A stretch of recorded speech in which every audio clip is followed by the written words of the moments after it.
Hello students, welcome to MOS classes. आज हम 7th class English NCERT की poem the shed को read करेंगे।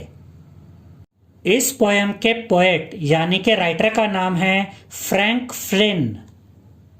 पोयम का नाम और पोएट का नाम याद रखिएगा स्टूडेंट्स, क्योंकि ये एग्जाम में पूछा जा सकता है। तो सबसे पहले हम देखते हैं कि शेड का मतलब क्या होता है। शेड एक कमरा होता है जिसमें आप घर में ज्यादा ना यूज होने वाली चीजों को स्टोर करके रखते हैं, या फिर घर के पेट एनिमल्स को भी शेड में रखा जाता है, टूल्स को भी शेड में रखा जाता है, व्हीकल्स यानी कि गाड़ियों को भी शेड में रखा जाता है। यानी कि शेड के अलग अलग तरह के यूज होते हैं। अब हम इस पोएम को रीड करते हैं। There is a shed at the bottom of our garden with a spider's web hanging across the door. यहाँ पर पोएट ये कहता है कि हमारे बगीचे के एक एंड पर यानी कि बगीचे के एक सिरे पर एक शेड है, यानी कि एक पुराना सा कमरा है, और उस कमरे के दरवाजे पर मकड़ी का जाला लटक रहा है। यानी कि शेड के दरवाजे पर मकड़ी का जाला लटक रहा है। The hinges are rusty and creak in the wind.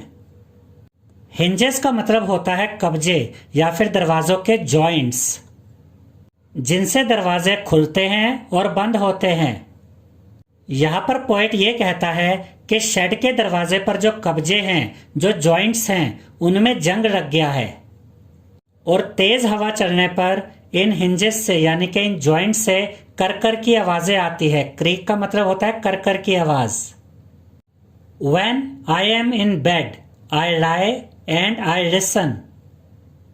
I will open that door one day. यहां पर पोएट ये कहता है कि जब मैं बिस्तर पर लेटता हूं तो मैं वो शोर सुनता हूं।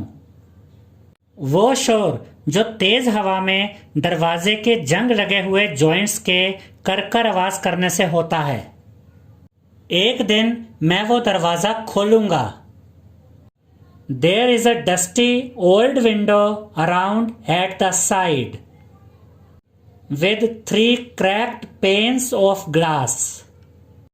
इसका यह मतलब है कि शेड के एक ओर एक पुरानी खिड़की है जिस पर धूल जमी हुई है।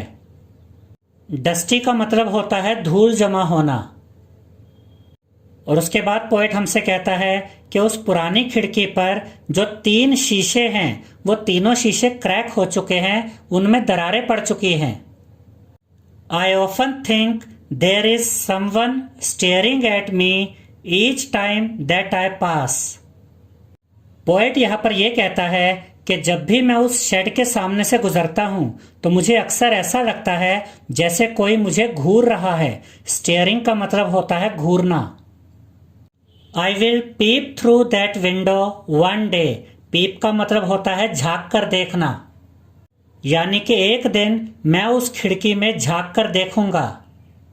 My brother says there is a ghost in the shed who hides under the rotten floorboards. Poet ने यहां पर कहा है कि मेरा भाई मुझसे कहता है कि उस शेड में एक भूत है। घोस्ट का मतलब होता है भूत, जो फर्श पर बिछे खराब हो चुके लकड़ी के तख्तों के नीचे छुपा है। हाइड का मतलब होता है छुपना। रोटन का मतलब होता है खराब हो जाना, सड़गल जाना। फ्लोर बोर्ड्स होते हैं जो फर्श पर बिछाने वाले तख्ते होते हैं।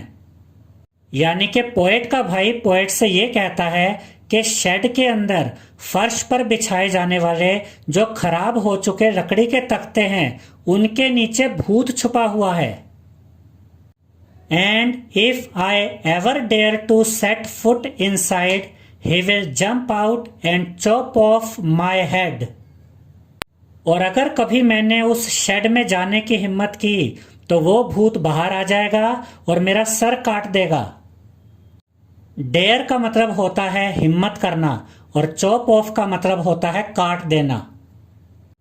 But I will take a peek one day.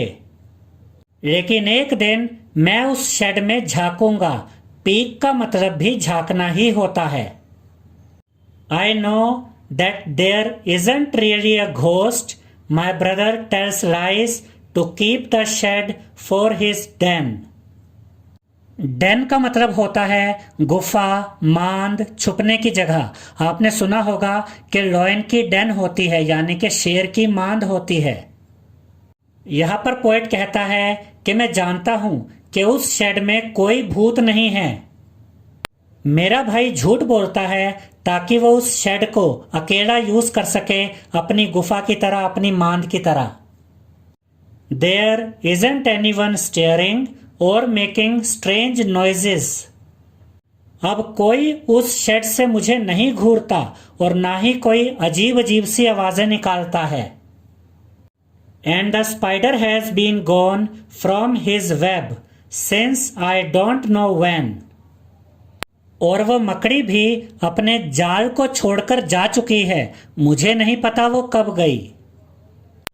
I will go into that shed one day soon, but not just yet.